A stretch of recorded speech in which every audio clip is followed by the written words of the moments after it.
ওকে মারছো কেন? দুষ্টুমি করেছে? খাতা বই ছিঁড়ে দিয়েছে? পেন ছুঁড়ে দিয়েছে?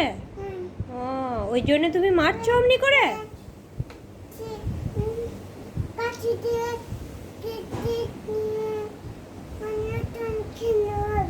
ও, নতুন কিনতে হবে?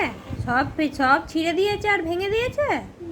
ও, ওই জন্যে তুমি অমনি করে মারছো ছেলেকে? অমনি করে তোমাকে কেউ মারে? তুমি দুষ্টুমি করলে তোমাকে অমনি করে কেউ মারে কি? মারে না তো। কাউকে অমনি করে মারতে নেই। না, অমনি করে মারবে না, ওকে বুঝিয়ে বলো। তুমি দুষ্টুমি করলে তোমাকে কেউ মারে? কাউকে মারতে নেই। ওকে বুঝিয়ে বলবে, হ্যাঁ, যে দুষ্টুমি করতে নেই।